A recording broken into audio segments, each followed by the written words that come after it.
So without further ado, my name is Sarah Johnson. I work as an independent contractor for the Wilderness Workshop and am grateful to have you all here this evening and welcome you to this 3rd Street Center for the 2020 Naturalist Nights. Tonight is our 3rd week of a 10-week series of free, amazing, awesome talks that we get to bring to all these incredible people to the Valley. And the we that does this is the Aspen Center for Environmental Studies, the Wilderness Workshop, and the Roaring Fork Audubon folks. And so together, we are able to make this happen along with a significant number of sponsors who we will mention more in a moment. So these happen, this is one of this series, and this series happens on Wednesday nights at 6 o'clock here in Carbondale at the 3rd Street Center, but also then will happen again tomorrow in Aspen at 6 o'clock at Hallam Lake. And they also all get put on social media in video format. And so if you're ever interested in what's going on, you can log into either the Wilderness Workshop or the ACE's YouTube channels or websites and find libraries and endless miles and miles and miles of video from Naturalist Night from years past. So if you're ever sick on the couch and you want to watch Naturalist Nights, you can. Or if you like what you see and you want to share with a friend, feel free to look for this. Tonight's presentation will be on the internet by the weekend, so you can find that and then share that.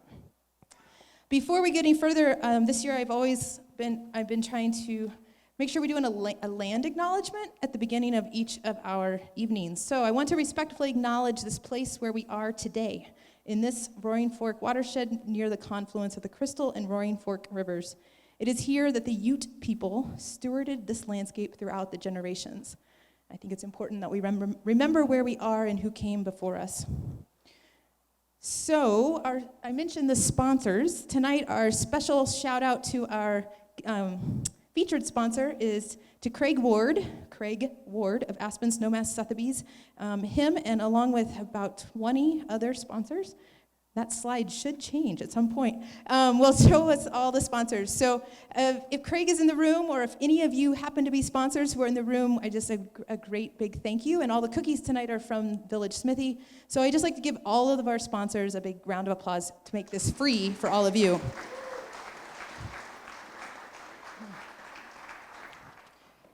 Maybe I can make it. Oh, there we go. There they are.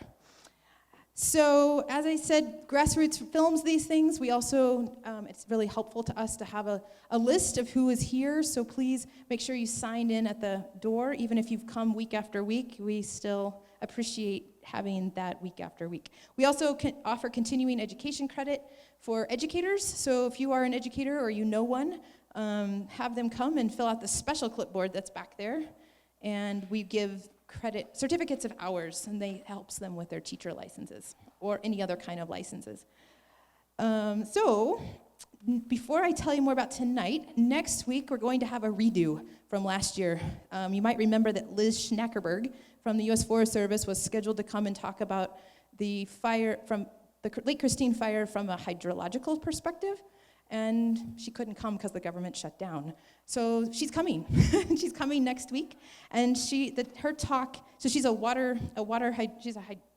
geomorphologist. I'm pretty certain. She'll be here next week with her presentation titled "Maintaining Catchments, Not Watersheds: The Effects of Wildfire." So hopefully you'll come back and we'll learn from her. And she was the person on the bear team on that fire. So there's not a better person to have tell us all about it. So tonight, we are going to be exploring this elk research, and just for fun, we'll make sure you have the title up there. And also, the Wilderness Workshop works a lot on keeping habitat intact. And so tonight, our speaker also matches up really well with one of our projects, and so I want to tell you a bit about that project so that you have a chance to put this all in context and figure out a way that you can also contribute to protecting habitat. So the Berlinmont Estates project over in the Eagle Valley proposes to build a new paved 26-foot wide road across 4.2 miles of public land outside of Edwards to accommodate a luxury housing development on an inholding that's surrounded by national forest. The road would zigzag through the heart of some of the best remaining deer and elk winter range in the Eagle Valley, placing added pressure on those animals, which are already experiencing steep population declines due to overdevelopment of their habitat. Wilderness Workshop is leading advocacy efforts alongside the local community, which has expressed widespread outrage in opposition to the project. So tonight, please see Alicia. She's somewhere, she's back there by those tables, and she has some clipboards, of course, and she would love for you to, if you feel so inclined, to sign the petition, which already has surpassed 4,000 signatures to help protect this habitat, this critical winter habitat. So keep that in mind as you're leaving. So tonight, we have Paul Millhauser from Rocky Mountain Wild speaking on his recent research that happened right here in the Roaring Fork Valley, as well as in the Eagle Valley. And so it's, again, what better person than somebody who's been studying the specific location. So he is a landscape ecologist and GIS specialist for Rocky Mountain Wild, whose research focuses on the impact of human development on wildlife. The Rocky Mountains are his primary research area, but he has also worked on studies of Africa and Mongolia. He recently received his Master's of Geographic Information Systems from Penn State, and in an apparent case of taking his work home with him, he and his wife are the proud caretakers of a dog, 2 three-legged cats, 3 tortoises, 2 cats, a gecko, a tengu, 5 chickens, and 2 daughters. Paul enjoys skiing, running, and of course traveling with his family, and he was kind enough to travel here from Denver, and so we'll give him the stage and let him share with us what he has learned in this most recent research. So.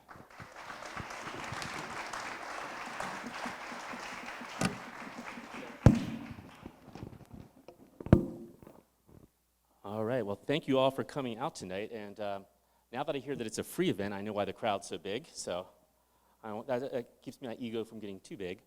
But in all seriousness, it's great to be here talking to a sort of general public audience, albeit one that I think is probably well-educated, intelligent, and actually pretty informed about some of the things I'll be talking about tonight. So that's a treat for me, because I'm usually speaking to professional conferences or agency staff, and I really have to put up a lot of bar graphs and scatter plots and things that I know you don't want to see, and I don't really want to see them either. So I'll try to keep it light on that stuff. I will put in a plug for my employer, Rocky Mountain Wild.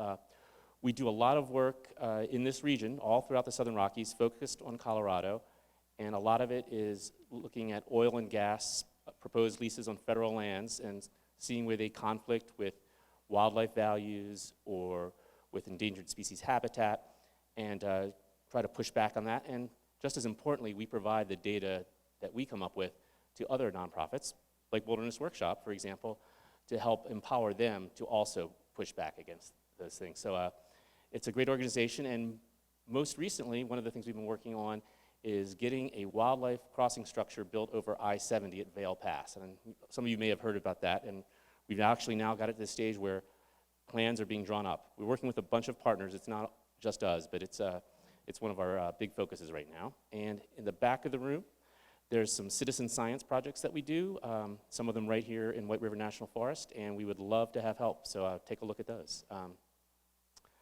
right, enough of the plugs. So my research was actually both my master's thesis and a work project for Rocky Mountain Wild, and I got some sponsorship from Patagonia as well, thanks to them. I see a lot of Patagonia outfits here, so thank you. My research is really focused on what's happening to elk in this valley and Eagle Valley over the last 40 years. And I think it's a story that is not going to come as a surprise to anyone here. Really, the issue is the population's been going down, a lot of possible reasons. Everyone, I think, thinks they have the reason, but there's been limited sort of scientific research on what's really driving it. So I decided that would be a good topic. A bunch of people at work mentioned it for other things, and actually recently I worked with Peter Hart of Wilderness Workshop on that Burlemont Estates project that Sarah just referred to. So it's really especially nice to be up here. And this is the first time I've given this presentation, so bear with me if I have to check my notes occasionally. I hate to do that, but I don't want to miss anything good. So the first thing I want to do actually was say, I'm always interested in the kind of crowd that's here. And I said, I'm usually presenting to professional and agency crowds. I'm just curious, are there any agency staff members here? I'd love it if there are. Can't see. Anybody? Not too much, okay. The other thing I always want to know is, are there any hunters present? Because that would be really nice. Hunters. Yes, excellent. I think hunters have a really unique perspective on what's going on in the forest and with elk, and I think and talking to hunters has been really valuable in informing my research, so I'm glad to see that you folks are present too. All right, so the next question is, I want to know how many people in this room have lived in this area for at least 5 years? Okay, that's pretty good. How many, keep them up, keep them up.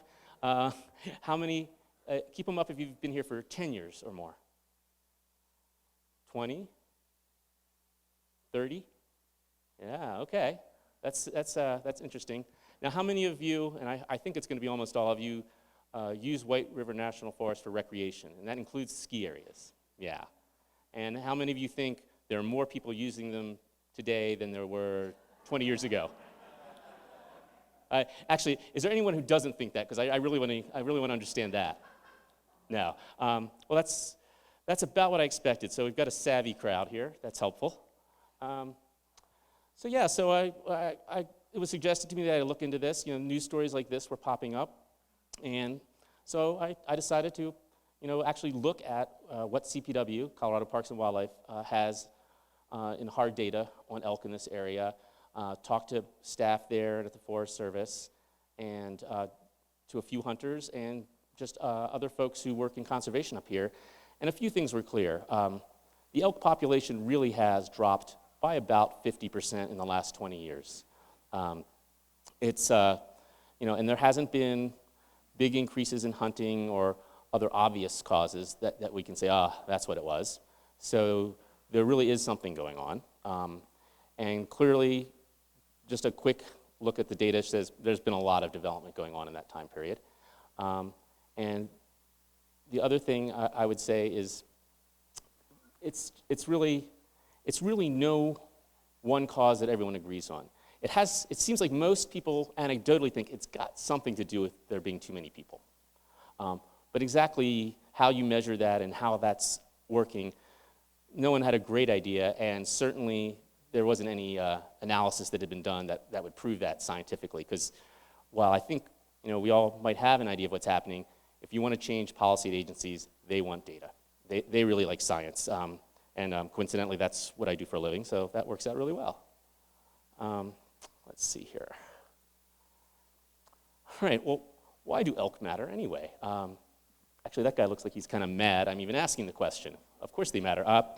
Well, I think most people here probably value elk just for elk's sake, because they're beautiful animals, they're part of the ecosystem up here, kind of iconic wildlife, and I think this is probably an audience of nature lovers, and that's enough. That's not enough for government agencies, and it's not enough for a lot of other people. So it's good to remember that if elk went away, there would be a huge economic effect on this area. Elk contribute tens of millions of dollars, literally, to the local economy, just directly through hunting-related activities. And then beyond that, the sort of ecosystem they represent, they're kind of a keystone species, if you will, generates tens of millions more in terms of recreation dollars being spent up here. This is a place where people really want to be, and if the wilderness is devalued, it's not going to be the same place. So there's definitely something going on, and there's a need to figure out what. So here's a little roadmap for my talk. First, the study area, that's going to be pretty easy for this crowd, because we're like standing in it. Understanding elk population change. What is elk growth rate like if there aren't people around, or there aren't external factors that are driving it down? And what might be the human factors that are affecting it by effects on the landscape? Then I explain how I make a model that tries to explain what's going on. and that's quite a process. Next, I tell you what I learned and what I didn't learn from making the model, and finally, I'll try to look a little bit forward into the future and maybe have some suggestions that we can all do to give the elk a little help, because they could use it. All right, so we're going to start off with the study area. So I think everyone here is familiar with this general region of Colorado, so let's zoom in a little bit. There we go. So what you're looking at is a map of the Eagle and Roaring Fork Valleys. So you can see they both run through a lot of national forest land, also a lot of private land along the river valleys. And Colorado Parks and Wildlife keeps pretty careful track of the elk here. So there's a data analysis unit E15 and E16. They're separated by the Roaring Fork River Valley. And each one of those corresponds roughly to the entire range of a single elk herd. Now, these are big herds, and they split up into smaller groups during a lot of the year, but roughly it's a self-contained unit, and you can look at it that way. So for my study, I just kind of glommed those two together. I did do a little initial research to make sure that what was going on in the two was comparable, so I wasn't sort of losing anything important that way. And they've experienced sort of similar kinds of trends, so that's not really a problem. Well, now we need to understand how elk population change works. What causes growth, what lessens growth, and what about those things might be changing, and how might we play into that? So here is one of the very few graphs I will be showing you, and I forbid you from reading any numbers because they don't matter. Oops, don't tell anyone at the scientific conference. But what you can see is this is just from 1981 up until almost the present, and this is the elk population in the two valleys. So you can see, starting in the 80s, really, really rapid increase. In 10 years, the population more than doubled. And it gets up here around 20,000. It kind of hits a plateau for about 10 years. And then since then, it's pretty much a steady decline up until actually the last 2 years that we have data for, when the population has actually bumped up a little bit. It's a little early to tell if that's a real trend starting or if that's just kind of a fluke. We'll have to see. I'm not too optimistic, but I would love to be proved wrong. All right, so what is the natural growth rate of elk like? Well, elk, they reproduce once a year.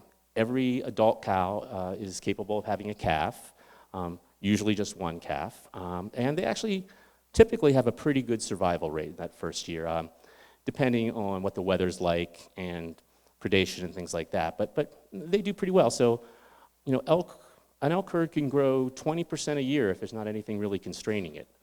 So in general, they can take a hit and bounce back pretty well. And here are some of the things that might cause a decline in the population.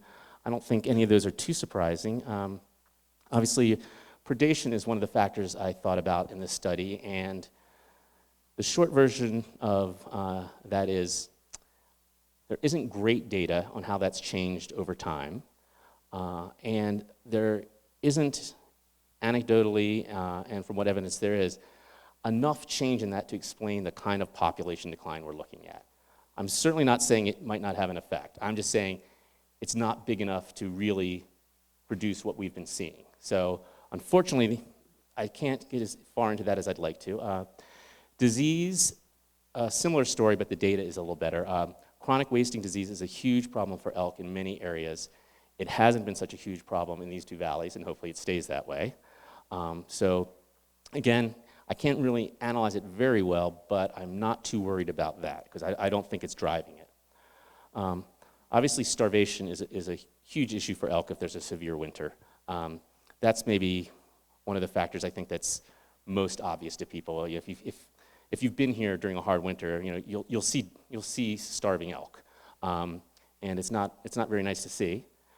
And it's in part because they need access to winter habitat where there's still grass and other forage that's reachable in the wintertime, and if they can't get that and it's a bad winter, they're really in trouble. Strangely enough, elk population itself is a limiting factor on elk population. I think probably people are familiar with the concept of carrying capacity, which is basically just how many animals of a species the landscape can tolerate before the species starts experiencing harm or the overall environment starts experiencing harm. And given that we just saw that elk had a population in these two valleys of about 20,000 for 10 years, I think it's a fair estimate that that's around what the carrying capacity was, at least at that time. Now, as the elk population rises up towards that level, the growth rate trends down automatically. There's more stress on the animals, there's less food available, they're less likely to reproduce successfully. So it's a little bit of a self-managing thing. So definitely, once you get to higher populations, you don't expect to see as rapid growth. And then, finally, there's human impacts. And if you'll indulge me, I would ask all of you to maybe turn to a neighbor, ideally someone you haven't met before, and just brainstorm for maybe a minute or two about what you think the human impacts are. And some of them will be easy, but some of them maybe not. And then I'll ask for a few answers. So you see, I'll start the clock. So introduce yourselves.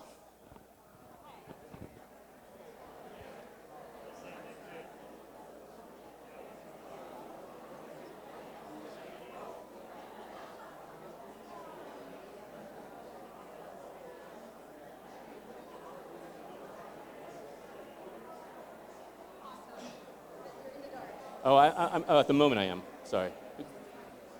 Oh, okay. Over more? Will do. Oh, yeah.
All right. If I could ask you to wrap it up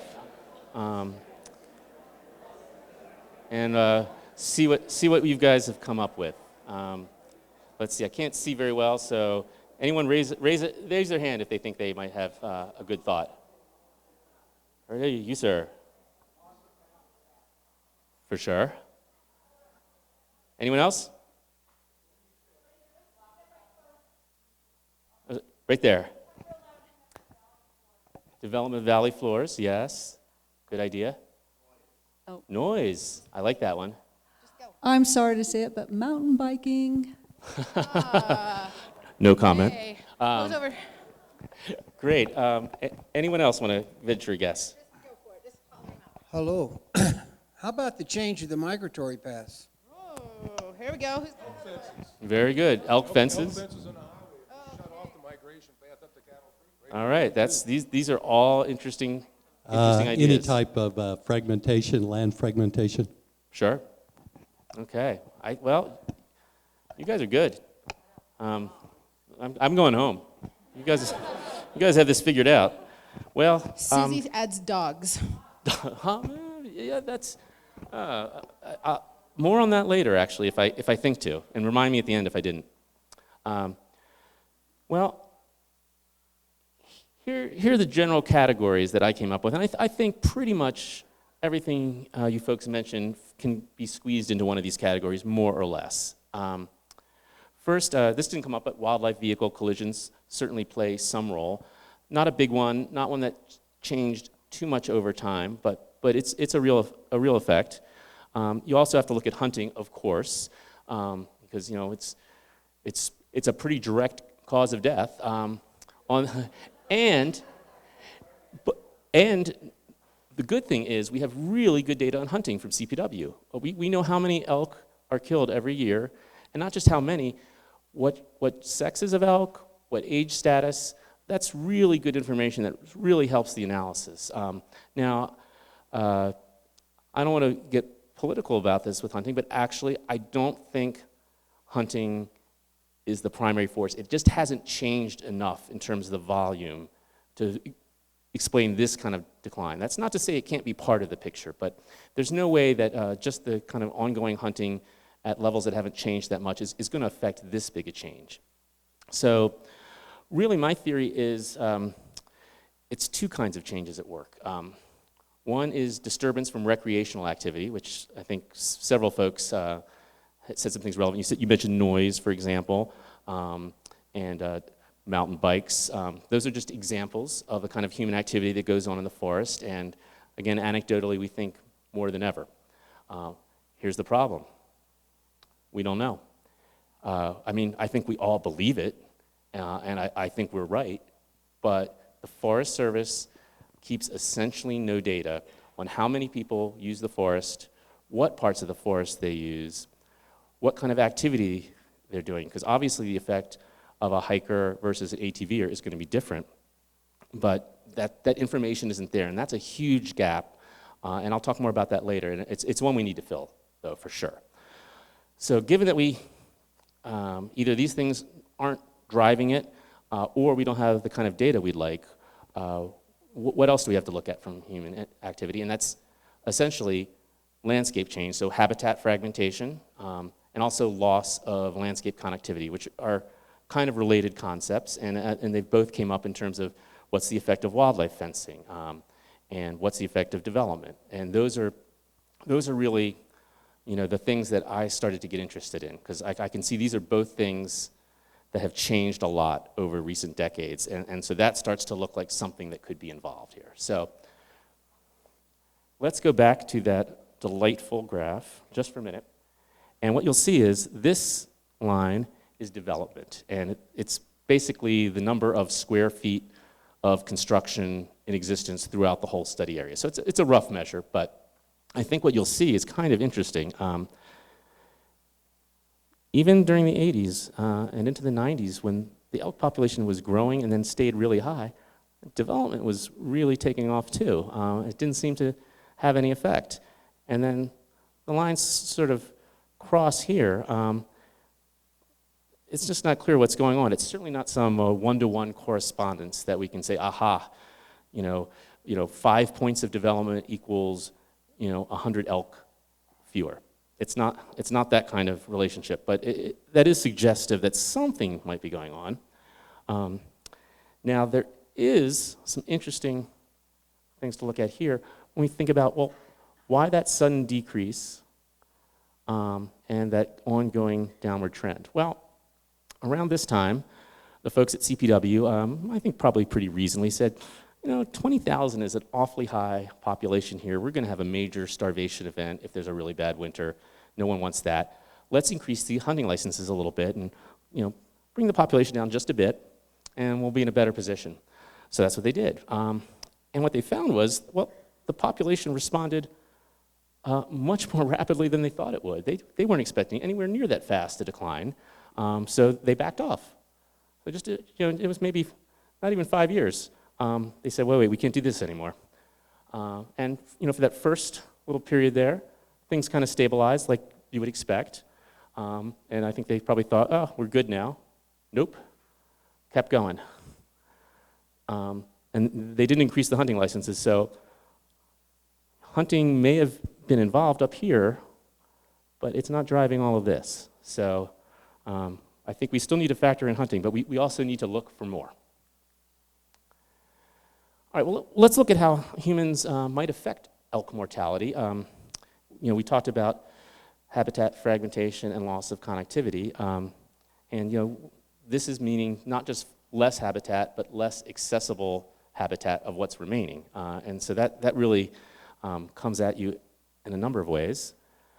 But before we can get too deep into it, we really need to understand what we mean when we say habitat, which I think everyone here has a pretty good dictionary definition, at least, of habitat in their minds, and some better than that. But let's talk about it as it really applies to elk. In general, habitat is just a place where a species conducts its key life activities: living, feeding, reproducing. That's what I think what we all probably learned in high school biology class, and that's true. But with a lot of animals, elk included, you have to recognize they need more than one type of habitat, and they might need different habitats at different times of year. So, for example, elk need land that's going to be suitable for feeding in wintertime. They also need land that is good for calving, and they also need land that's good just for fattening up in the summer and early fall. Now, those areas will overlap, but they are somewhat distinct areas, and the elk need access to all of them if they're going to be successful. The other issue is, what's the quality of that habitat? Lots of areas that are habitat and might look exactly the same if you didn't look too closely, well, they're actually different. This one has a better array of edible plants on it for elk. It looks very similar to another area that's pretty good, but this one's much better.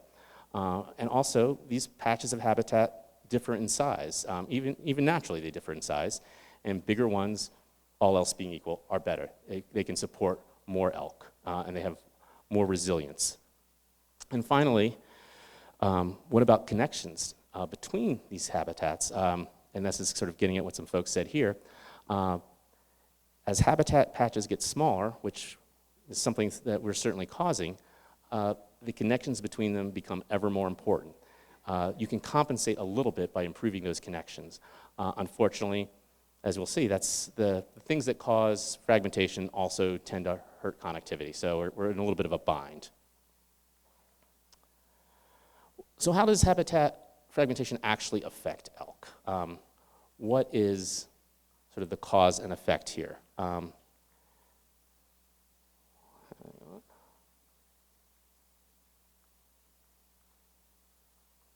right, well, let's look at what causes it. There's a lot of causes. First of all, I think we think of habitat fragmentation as being an artificial, human-caused problem, but actually, natural landscapes are fragmented. It's totally normal. That's the reason why, even before we were here, all these species migrated. And you can see there are lots of obstacles, both to movement between areas and carving them up. So it could be a river, it could be steep cliffs. It can even be just the natural transition from a grassland area to a forested area. For some species, that makes a huge difference. Elk are pretty mobile, so not so much. Of course, there's lots of artificial ones. And the ones I think we think of most are this kind of development, where a big patch is carved out, roads are put in, houses are built. That's really, I think, a classic example, but there's lots of other ways it can happen.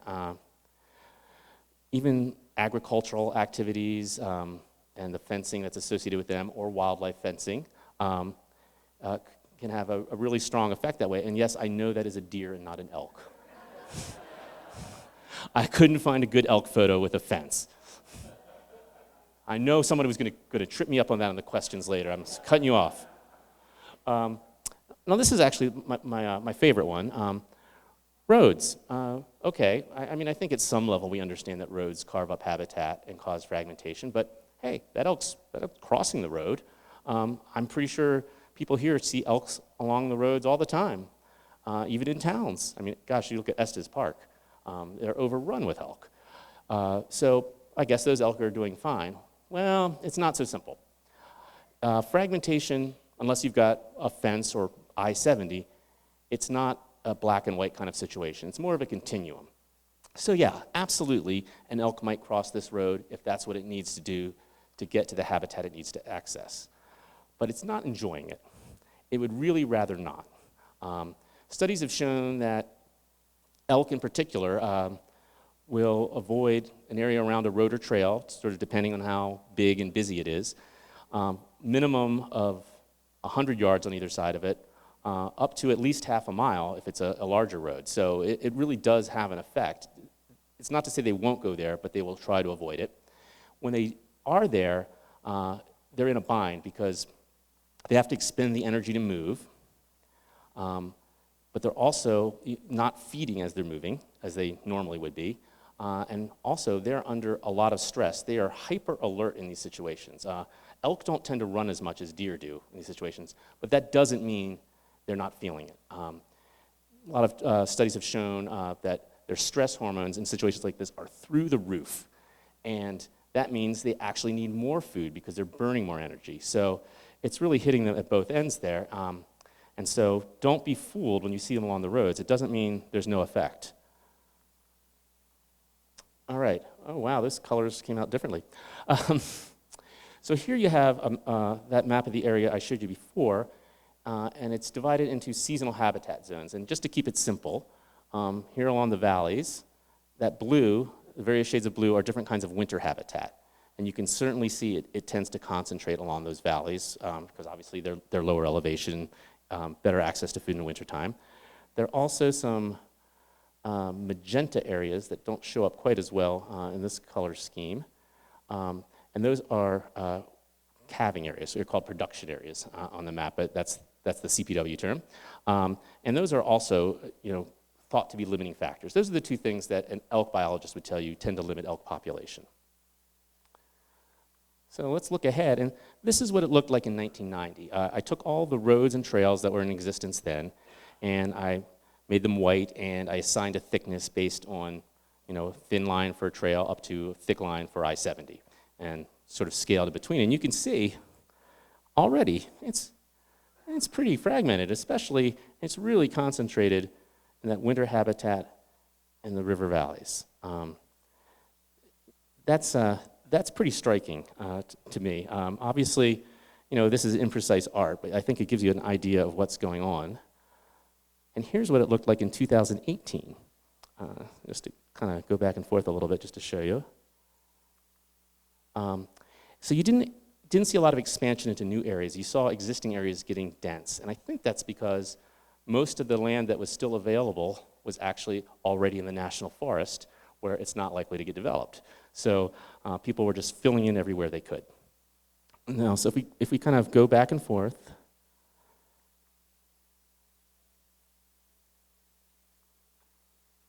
there we go. So here's sort of without human interference.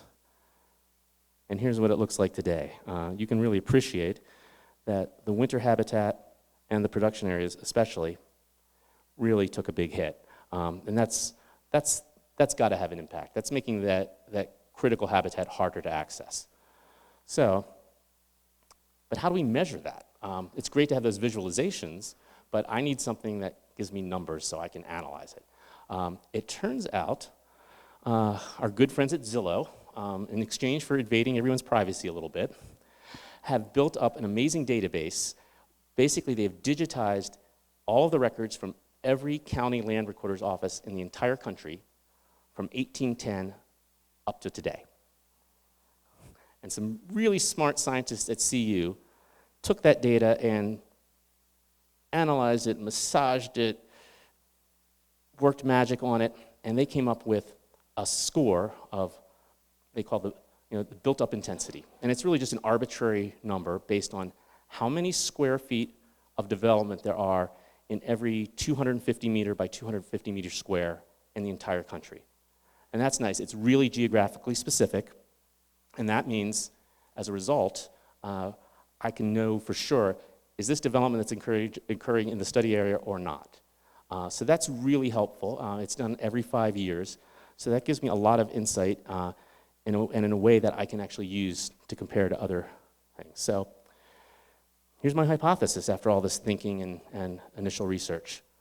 Human development and the habitat fragmentation it causes is having an effect that's driving down the population growth rate for elk. So that's what I set out to prove, either false, or true or false. Either way, it would be interesting. It would be a lot better if it were true because then I could get more funding. All right, well, how do we do that? We make a model, and basically that involves taking all of these different possible variables that could be affecting elk population and checking them against changes in elk population, against changes in each other, and every possible combination I could come up with, and somehow try to make sense of that. That is where statistics becomes my friend. All right, don't panic. This is a messy looking chart, but it's just a thought experiment I did because I wanted to understand what are the possible factors and how might they be operating. So really quick, these are all the things that cause mortality, and these are all the things that affect what the birth rate is. And this, and this are in red, believe it or not, and they indicate human impacts. And these are ones that I feel like I understood. So hunting, obviously. The human impact on the landscape makes it harder to get to that key seasonal habitat. It also makes it hard to get to calving areas, and that's going to hurt the birth rate. So that all seemed pretty straightforward. Now, how do I make a model that incorporates all those ideas? Well, it's all about the data, right? So I have great data on elk population, herd structure, hunting from 1981 up to 2018. That's awesome. I've got that built-up intensity measure, and that gives me a good measure of fragmentation across the whole period. Normally, I'd use other methods that are sort of more commonly used, but I didn't have data at the sort of time frequency I needed to make that work. So this was really helpful. And then finally, I looked at things that also might be affecting it. Snow, total precipitation, what's the health of the vegetation that year? And I got all of those through both sort of weather records and also, in the case of the vegetation, I actually used satellite data on how much photosynthesis was going on. There's some pretty neat products that USGS provides free of charge, so I use those. So, all right, now I'm ready to model.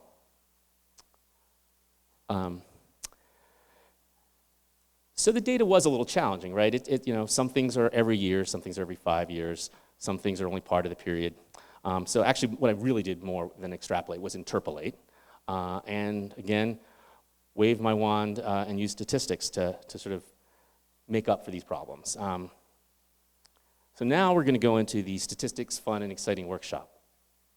Just kidding, we're not going to do that. I don't think there's anyone, well, there's very few people who find it fun and exciting. I mean, they're interesting and they're useful, but they're not fun and exciting. Come on. All right. Well, now we're going to look at results. I took all of that data, I fed it into some statistical software, and it runs every possible combination of every cause, both with each other to look for correlations among them, how it correlates with elk population, and it comes up with a score as to which ones seem to be the most predictive. Now, some of those, when you look at them closely, defy common sense or contradict things that we know about elk behavior, and so I have to rule those ones out. So there is something for me to do. It's not just the computer. And then once I have that, I start delving into the best ones and sort of see why they're the best and what I really think we can learn from those ones.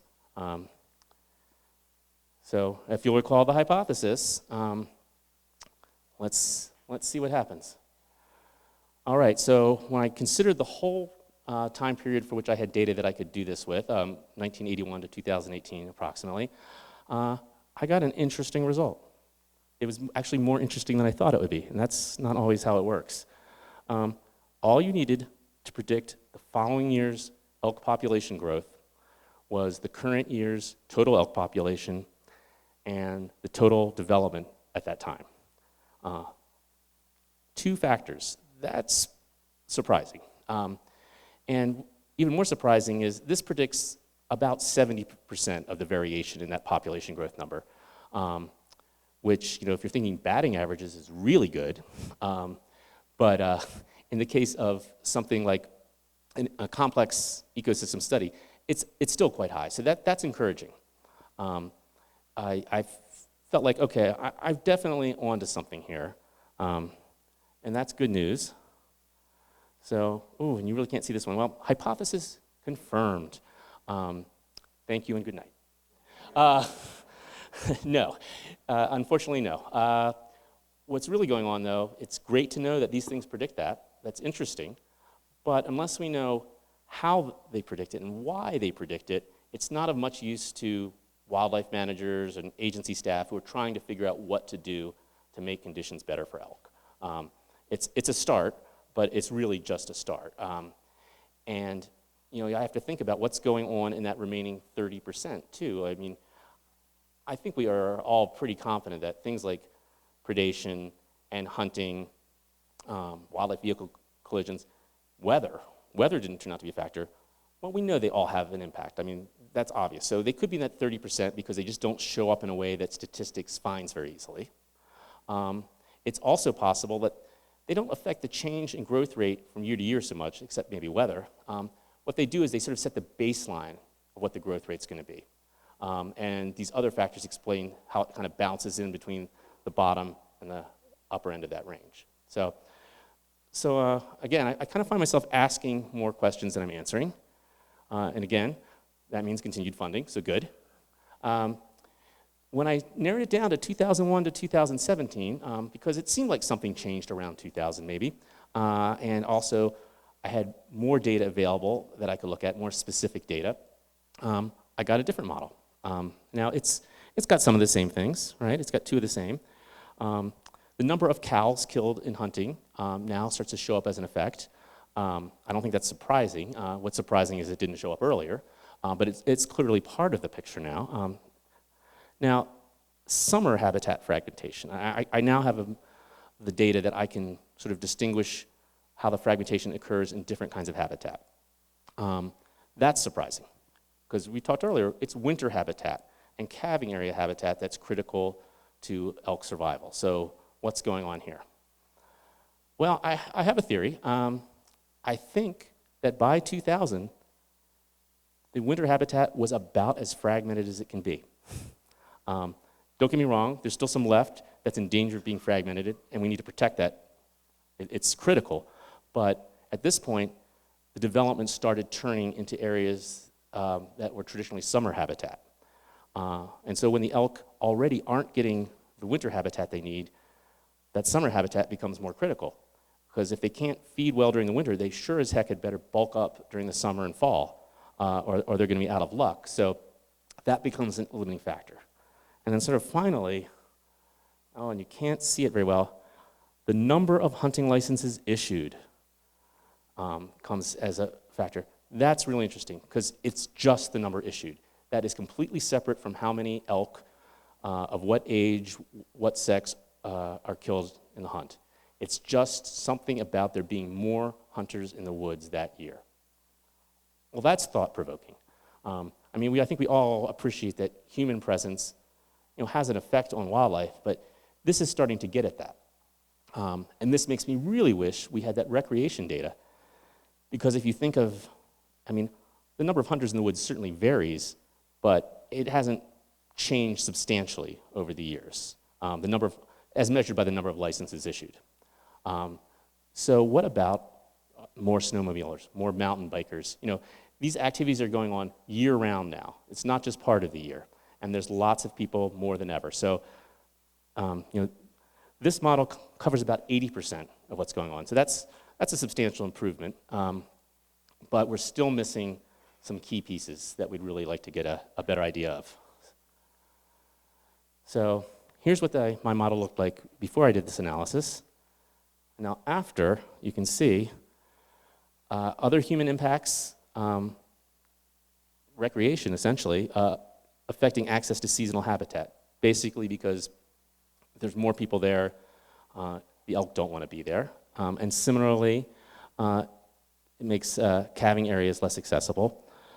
But also, I think it has something to do with cow fertility or reproductive success more broadly. I think what's really been driving things down is actually that low growth rate. So let's see how that might work. So the measure that a lot of scientists use, CPW uses, to sort of evaluate reproductive success is the number of calves per cow. That's actually measured right about this time of year after the hunt. And basically, the highest ratio you're going to get, because cow elk don't have twins essentially ever, is 1. So 1 means every adult cow elk has a calf. Well, that's going to cause stupendous growth. But of course, it never happens because we're living in the real world. And in fact, when I looked at what that ratio was during the study period, it ranged from about 1 in 4 cow elk having calves, which means population decline, up to 2 calves for every 3 elk. And if you like to think decimally, that's sort of a 0.25 ratio up to around a 0.65 ratio. And so that's a big difference. One end of that is robust growth, the other is population decline. So we've got a measure now, and we know that that's part of the picture. Well, here's what that looks like. So you'll see those yellow years are years where that calf-cow relationship is below 0.48. And really what I had to do was, you couldn't come up with a sort of 1-to-1 ratio. You have this level of calf-to-cow ratio, this will produce this level of growth. It doesn't work like that, it turns out. It's a threshold effect. So basically, in years when that ratio is above 0.48, you almost always have population growth. And when it's below that rate, you almost always have decline. There are exceptions on both sides, for sure. It's not a simple thing, but it's statistically meaningful. And what's really interesting is, look where all these years are where that ratio is low. So I think that's telling us something. The conditions for growth of the population have not been there. And that's nice when it's consistent with what we've been observing in the population too. So what is the effect of recreation? Well, I think here, we now know that, that cow elk is totally disturbed. Look at it. It's not moving. It's not feeding. It's under a lot of stress. Look how alert it is. That's not a happy elk. So the problem is, I think, that the elk population is no longer resilient. Now, if you jump on a trampoline hundreds and hundreds of times, you're going to bounce every time. But when you put another person on it, you lose a little bit of that bounce, and so on and so on. And you may wonder, how many people does it take on a trampoline before it doesn't bounce? It's 5. I know that empirically because my daughter was on a trampoline with 5 friends, and they all bottomed out at once, and she was flung high up in the air, and she landed exactly when they were at the bottom of their arc, and she broke her leg. And she reported it felt like falling on concrete. And I think that's what's happened to elk. They have been kind of putting up with all of the insults and injuries of development and human activity throughout the 80s and 90s, and finally it reached a point Oh my God. where all that stretch was taken Oh my out. God, okay. So when something happens, in this case, I think it was the increase in hunting licenses, but if that hadn't happened, it would have been a bad winter. Here, film or this, Shauna. some Come over here, other film effect. this. It's not really a hunting problem. Here, no, just It's a film it. resilience problem. No, So, we're not gonna shoot it. Bud, Give me a and then the break. elk just haven't been able to bounce back from them. Their reproductive success is, I think, long-term changed in a way that's going to hamper any recovery. Let's see if I can make this happen. Oh my God. Yeah, elk are terrible on trampolines. Foxes are way better. There's some really nice fox videos. Here, film this, Shauna. Go over here, film this. Here. No, we're not gonna shoot it. Give me a break. That's my favorite part. I love that guy. We're not going to shoot it. All right, let's see if we can get the next slide to come up. There we go. All right, so now, I think I've got some ideas of what's happening. I know a lot more than I knew before I did the study, for sure. So what does that mean for the future? Well, I'm not too optimistic. elk are still facing all of these challenges they've been facing the entire time, and worse than ever. Their population has remained low for quite a long time. Little uptick, maybe that's a good sign, I hope so. But really, I think they don't have the ability to bounce back. If there's another serious event, maybe a really hard winter, I think the population could crash. Now, CPW disagrees. They think that the population here can be stable where it is. I hope they're right, but I think they're wrong. I think they haven't taken into account all these other effects from human development and recreation. Now, I know their scientists are smart, and they're looking at this stuff, and they're thinking about it, and I hope the managers and people in authority listen to their scientists, because those guys know what's going on. But all is not lost. There is still winter habitat left. There is still summer habitat left. There's still 10,000 elk between the two valleys. We need to do something about it. But it's not impossible. So what I would point to is talk to your elected officials. I know government doesn't have a good reputation these days, but I assure you, if you talk to elected officials, they will listen to you. You're their constituents, and especially the more local they are, the more likely they are to listen. And I'll tell you a secret, the county commissioners are the most important ones. They actually teamed up with us in San Miguel County to sue the BLM to stop some oil and gas leasing. And I'll tell you, the judge takes notice when it's not just some tree hugger group. It's the county commissioners who are the voice of the people there. So don't underestimate that. So talk to all of your elected officials at every level and tell them to tell the federal agencies, the planning boards, anyone who has influence that you want this to change. We need a little bit less hunting. Again, I don't think it's driving it, but we need to go easy on these poor guys and ask people to maybe hunt in other parts of the state for a little while. Not a drastic reduction, but we need a little bit, I think. More seasonal closures of areas that are critical habitat. Really let those elk have a chance to do what they do without our interference. Less development. I mean, I think I'm preaching to the choir on that one. And again, county commissioners, they have a lot to say about that. If we can slow that down, there'll be time for the elk. Do more research on the things that we don't understand, like recreation. Figure out how much of an effect it's having, how it's having that effect, and what we can do to make it better. I'm actually going to do some research this spring on what's happening with seasonal closures of trails. Are people observing them? Do they work? Should we expand them? And I'm really excited about that, and hopefully it's just a little piece of what we need to learn, but it's a start. And all that information lets us really change the long-term development plans and management plans. That's what needs to happen. It's a hard time to do that. There's a lot of polarization, but that's something I think probably everyone in this room would feel pretty comfortable with, is managing this land to last for future generations. So I want to thank you all for coming out and being so patient with my talk that's gone too long. And again, I want to thank Rocky Mountain Wild and Patagonia for their funding and just their support. And I'm going to leave that up there so you can think about what you might want to do when you go home tonight. Anyway, thank you all so much for coming out. And Sarah, is there time for questions? Yeah. Do you mind turning on the lights you turned off? All right. That was fantastic. Thank you, Paul, for your talk. We're going to turn on a few lights. It is 7 o'clock. If you absolutely need to get up and leave, it doesn't hurt anybody's feelings. But if you'd like to stick around for question and answers, that's great, too. Somebody right here just had... Okay, we'll start here. I just had a question about the relationship between for the calving, for example, the success, the getting to the point 48, Yeah. And hunting success. You've talked a lot about the ecological impacts. How about the physiological?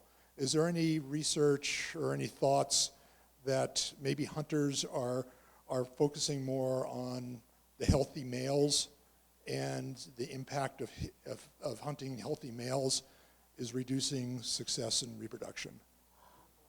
I think that's an interesting idea, because obviously when CPW wants to improve the population, they shift to bull elk from cow elk, and they think that's going to help. And I don't think it's as simple as that. I think you may have a point there that doesn't work the way they think it does.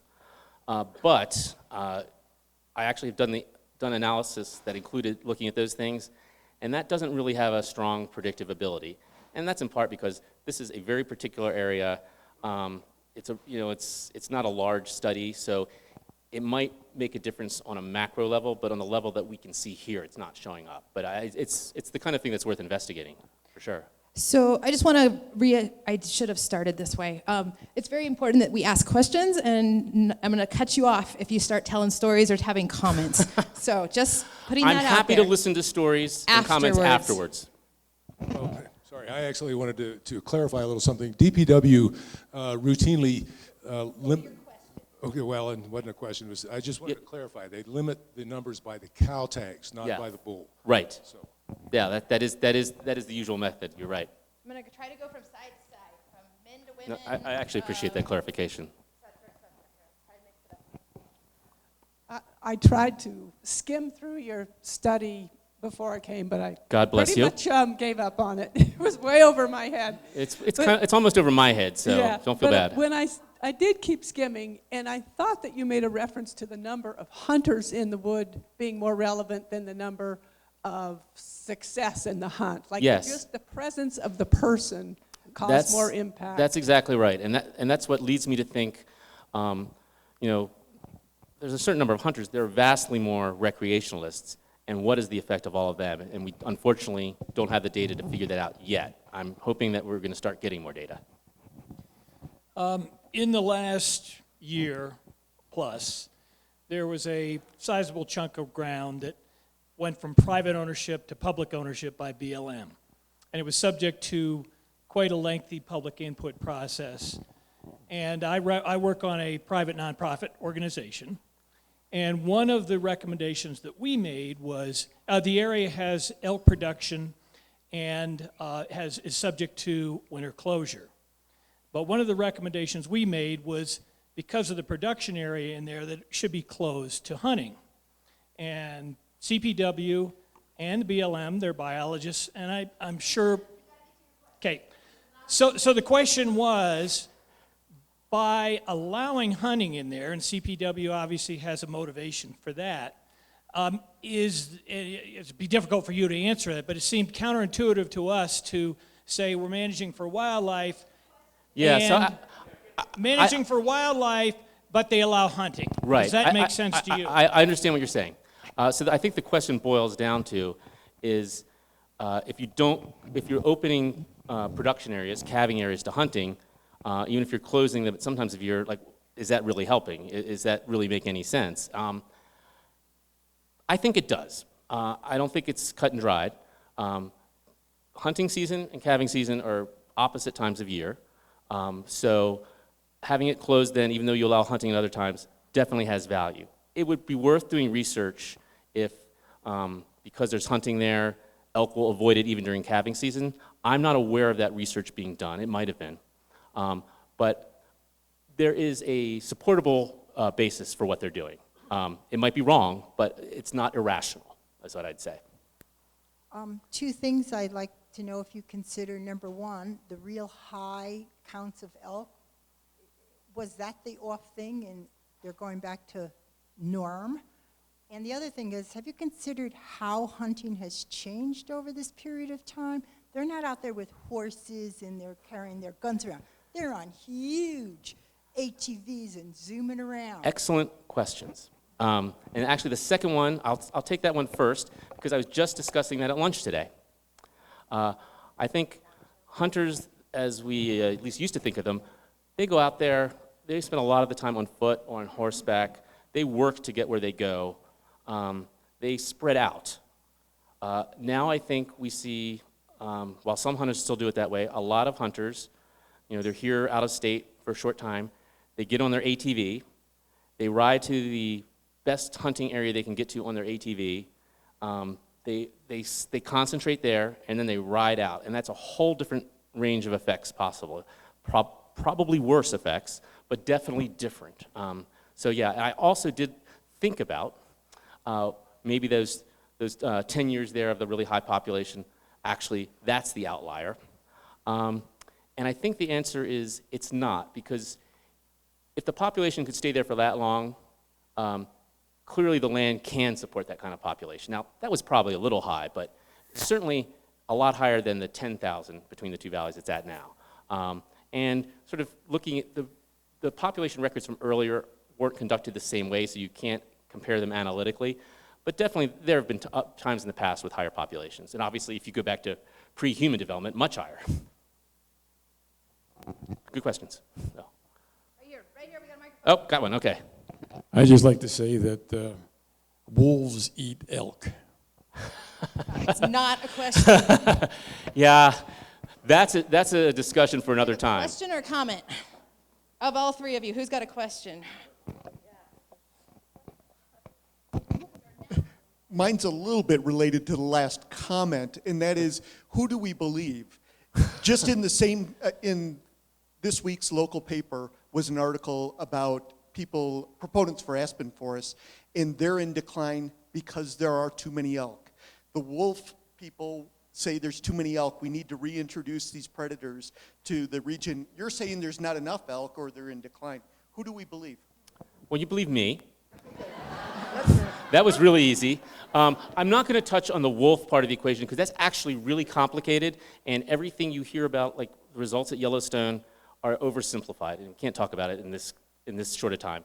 But I will say is, I just heard recently, I'm actually due to contact an aspen researcher, because this guy found, I'm not sure if he's around here, but he found that he didn't find the relationship he thought he would find between elk population and the health of aspen. Because that's the received wisdom. He found that that wasn't exactly the case, and he wants to know why, and I want to talk to him about that. The article was in this week's paper, local paper. Yeah. And it talked about the local herd being waiting. Well, I'm waiting to hear the statistics for this year. They're doing the flights now to do the counts, and they'll have that analyzed in March. So I am very interested to see what that's going to show. Awesome. So it's 7:15, and I think we're going to cut it off here and just say thank you all for coming. There's a full schedule for next week's and the rest of the weeks on the table back there, and all your tea bags are compostable. So please put them in that green trash can. Thank you, Paul. Oh, thank you.